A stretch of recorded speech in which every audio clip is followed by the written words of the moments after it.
हाय दोस्तों, मैं उपेंद्र आप सबों को अपने यूट्यूब चैनल उपेंद्र मैथमेटिक्स में हार्दिक अभिनंदन और स्वागत करता हूं। दोस्तों, आज मैं लेकर आया हूं आप सबों के लिए 5 क्वेश्चन सीरीज। जी हाँ, ये 5 क्वेश्चन सीरीज आपके लिए काफ़ी लाभदायक है। आप जिस भी एग्ज़ाम में बैठेंगे, आपको इसी प्रकार से क्वेश्चन पूछा जाएगा। क्वेश्चन का पैटर्न भी इसी प्रकार से होगा। हाँ, इस सीरीज में जो करंट अफेयर्स के पार्ट्स हैं, वो कुछ चेंजिंग हो सकता है, बट और भी चीज़ें जो साइंस से या हिस्ट्री से या जो भी जीके से लिया गया है, उसका पैटर्न इसी प्रकार से रहने वाला है और ये बहुत ही लाभदायक होने वाला है। दोस्तों, आज का सेशन ध्यान से सुनिएगा और गौर से समझिएगा। ऐसे ऐसे सेशन का ही मैं सीरीज चलाने वाला हूं और आप सबों के लिए एक छोटे छोटे से वीडियो बनाकर आपके समक्ष रखने वाला हूं, ताकि आपको 5-5 क्वेश्चन करके ही आपको लाभ मिल सके और आप उसको सही तरीके से पढ़ सके। आइए दोस्तों, मैं विलंब नहीं करता हूं और शुरू करता हूं आज का सेशन। इससे पहले मैं बता दूं कि जो कोई हमारे इस चैनल पे नए आए हैं, प्लीज़ हमारे इस चैनल को सब्सक्राइब कर दें और यदि सेशन ठीक लगे, अच्छा लगे, तो सेशन को लाइक, शेयर और कमेंट भी कर दें। दोस्तों, आज का ये पहला प्रश्न है कि कटल फिश का संबंध किससे है? कटल फिश का संबंध किससे है?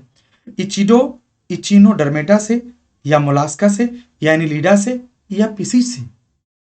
दोस्तों, इसका सही उत्तर है मोलास्का से। इसका सही उत्तर है मोलास्का से। आइए दोस्तों, देखते हैं कि इसका विस्तार क्या है।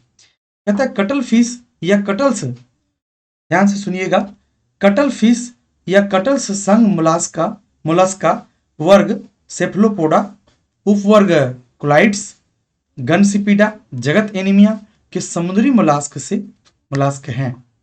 समझ गए ना? मोलास्क के उदाहरण क्या क्या है ये देखिए।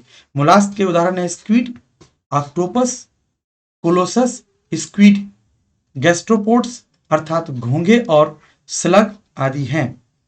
दोस्तों, कहता है इचिनोडर्मेटा का क्या क्या उदाहरण है। आपने देखा कि ऑप्शन में आपका इचिनोडर्मेटा भी था, तो भाई उसका उदाहरण क्या क्या है? तो उसका उदाहरण है स्टारफिश, समुद्री आर्चिन, क्रिनोइड्स, ब्रिटल स्टार्स आदि हैं।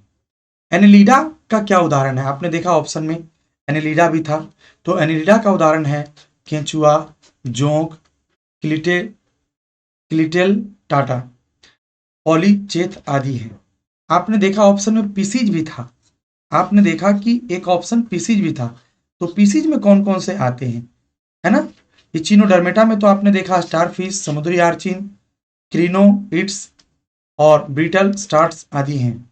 और एनिलिडा में भी आपने देखा। अब पीसीज में देखिए, कहता है पीसीज का उदाहरण है ब्लू फिश, गोल्ड फिश, गप्पी और कॉमन कॉर्फ आदि हैं। कॉमन कॉर्फ आदि हैं। चलिए दोस्तों, आगे बढ़ते हैं और देखते हैं। ध्यान से देखिएगा, कहता है कि क्लोरोफिल किस में अनुपस्थित रहता है? क्लोरोफिल जो है किस में अनुपस्थित रहता है? लीचेन में अनुपस्थित रहता है, या फिर शैवाल में, या कवक में, या किस में? ब्रायोफाइट्स में। कौन सा इसका आंसर होगा? तो इसका सही आंसर होगा कवक में। दोस्तों, इसका सही आंसर होगा कवक में। आइए देखते हैं। कहता है कि क्लोरोफिल हरे रंग का एक वर्णक है। क्लोरोफिल हरे रंग का एक वर्णक है जो प्रकाश संश्लेषण के दौरान सूर्य के प्रकाश को पकड़ने के लिए जिम्मेदार है। क्लोरोफिल शैवाल, है ना, ब्रोएफाइट्स, साइनोबैक्टीरिया और अन्य सभी उच्च पौधों जैसे सभी स्वपोषी जीवों में उपस्थित है। दोस्तों, अभी अभी आपने देखा क्लोरोफिल के बारे में। आपको बता दूं कि क्लोरोफिल के कारण ही दोस्तों हरे पत्ते होते हैं। कवक विषम है इसमें से। उन्हें क्लोरोफिल की जरूरत नहीं है और वे खुद के द्वारा अपने भोजन का उत्पादन नहीं कर सकते हैं। कवक अपनी खाद्य आवश्यकताओं के लिए अन्य जीवों पर निर्भर रहते हैं। अधिकांश कवक मृतजीवी और परजीवी हैं। आइए दोस्तों, देखते हैं नेक्स्ट क्वेश्चन। ये रहा आपके स्क्रीन पर। निम्नलिखित में से किसे, ध्यान से सुनिएगा, निम्नलिखित में से किसे जीवित और अजीवित वस्तुओं के बीच के योजक कड़ी के रूप में जाना जाता है? तो दोस्तों इसका सही जवाब है विषाणु। इसका सही जवाब है विषाणु। आइए देखते हैं दोस्तों इसका विस्तार। कहता है जीवित चीजें वे हैं जो अपने स्वयं के आंदोलनों को बना सकते हैं और जीवित रहने के लिए पोषण, श्वसन, पाचन आदि जैसे कुछ चयापचय प्रक्रियाएं करते हैं, है ना। ये जीवित चीजें अर्थात सजीव के बारे में बताया गया है, लिविंग थिंग्स के बारे में बताया गया है। अब अगला पॉइंट देखते हैं दोस्तों। मनुष्य, पौधे, विभिन्न जानवर और जीवाणु जैसे जीवाणु, कवक, प्रोटोजोआ आदि जीवित चीजों की श्रेणी में आते हैं। समझ गए ना। अब अगला पॉइंट कि जीवित प्राणी अपने नस्ल को बनाए रखने के लिए अपनी संतान को प्रजनन करते हैं। दोस्तों विषाणु जो इसका आंसर था। आइए विषाणु के बारे में थोड़ी सी जानकारी डिटेल में ले लेते हैं, है ना। छोटे आकार और सरल रचना के संक्रामक एजेंट केवल जानवरों, पौधों या बैक्टीरिया की जीवित कोशिकाओं में गुना कर सकते हैं। ये अपनी संख्याओं को जीवित कोशिकाओं में रह करके बढ़ा सकते हैं। जैसा कि अभी आप देख रहे हैं कोरोना वायरस। जी हाँ, विषाणु अर्थात वायरस। जी हाँ, कोरोना भी इसी विषाणु का एक प्रकार है, इसी वायरस का एक प्रकार है। कहते हैं विषाणु स्वतंत्र होने पर एक अजीवित वस्तु के रूप में व्यवहार करते हैं। जब वे जीवित कोशिकाओं में प्रवेश करते हैं, जब कोई जीवित कोशिका जैसे किसी आदमी का संपर्क में आ गया, किसी जानवर के संपर्क में आ गया, तो वे कोशिका गुणन करते हैं। तो अपनी कोशिकाओं को, अपनी सेल्स को इंक्रीज करना शुरू कर देता है मल्टीपल रूप से। जीवित प्राणियों के रूप में प्रजनन करना भी शुरू करते हैं। कहते हैं वे मनुष्य, अन्य जानवरों और पौधों में विभिन्न बीमारियों का कारण बन सकते हैं। आइए दोस्तों देखते हैं अगला प्रश्न संख्या 4। कहता है जीपीएस किस देश से विकसित हुआ है। जी हाँ, जीपीएस किस देश से विकसित हुआ।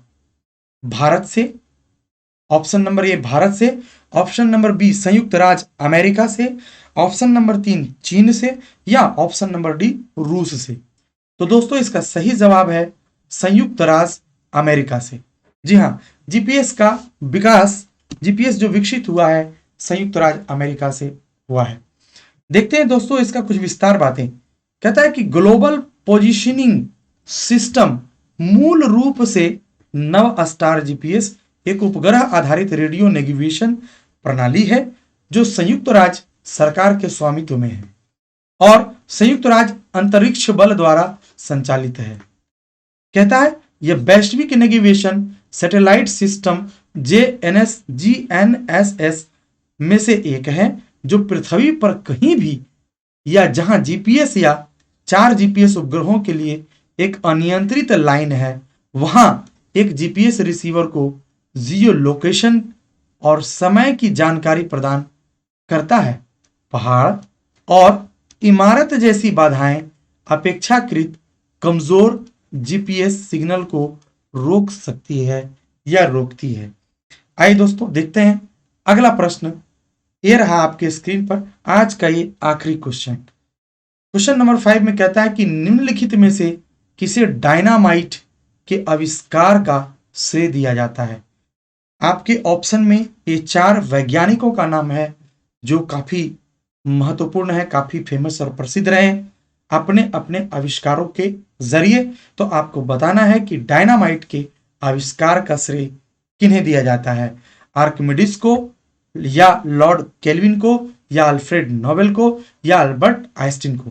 तो दोस्तों इसका सही जवाब है अल्फ्रेड नोबेल को। जी हाँ दोस्तों, इनका सही जवाब है अल्फ्रेड नोबेल को।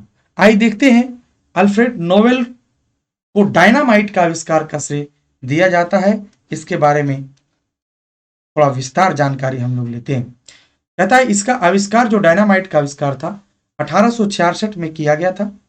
अल्फ्रेड को अगले वर्ष इस सामग्री पर स्वामित्व का एकस्व अधिकार या कानूनी अधिकार मिल गया। उन्होंने इसे डायनामाइट नाम दिया। उन्होंने एक डेटोनेटर या ब्लास्टिंग कैप का भी आविष्कार किया जिसे फ्यूज जलाकर सेट किया जा सकता था। कहता है कि अल्फ्रेड नोबेल ने अपनी सभी शेष वसूली योग्य संपत्ति, जी हाँ, जितना वो अपने जीवन भर में कमाए थे, जितने भी संपत्ति को, उसको 5 पुरस्कारों को स्थापित करने के लिए इस्तेमाल किया, जिसे नोबेल पुरस्कार कहा जाता है। जी हाँ दोस्तों, उन्होंने अपनी सारी संपत्ति को इस नोबेल पुरस्कार में लगा दिया और जितने भी लोग प्रशासित करने वाले थे, नियंत्रित करने वाले थे, चलाने वाले थे, सभी को ये जिम्मा दिया गया कि मेरी सारी संपत्ति को नोबेल पुरस्कार के रूप में प्रदान की जानी चाहिए। नोबेल पुरस्कार की थोड़ी सी संक्षिप्त जानकारी ले लेते हैं। कहता है कि नोबेल पुरस्कारों को शैक्षणिक, सांस्कृतिक या वैज्ञानिक प्रगति के क्षेत्रों में पूरी दुनिया में सबसे प्रतिष्ठित पुरस्कारों में गिना जाता है। नोबेल पुरस्कार पहली बार 1901 ईस्वी में दिए गए थे। 2018 में पुरस्कार विजेताओं को 90 लाख सेक की पुरस्कार राशि से सम्मानित किया गया। नोबेल पुरस्कार राशि हर साल बदलती है।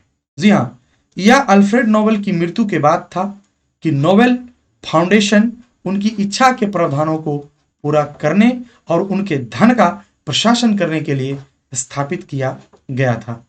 तो दोस्तों, इसी के साथ आज का हमारा ये सेशन यहीं संपन्न होता है और फिर मिलते हैं 5 क्वेश्चन सीरीज के साथ अगले सेशन में। तो इंतजार कीजिए अगले सेशन का। दोस्तों, यदि आपको ये सेशन अच्छा लगा हो, आपको लगा हो कि ये मुझे लाभ देने वाला है, एग्जाम को क्रैक करने वाला है, तो प्लीज लाइक कीजिए, कमेंट कीजिए और शेयर कीजिए। और हाँ, जो नए हैं वो प्लीज हमारे इस चैनल को सब्सक्राइब कीजिए।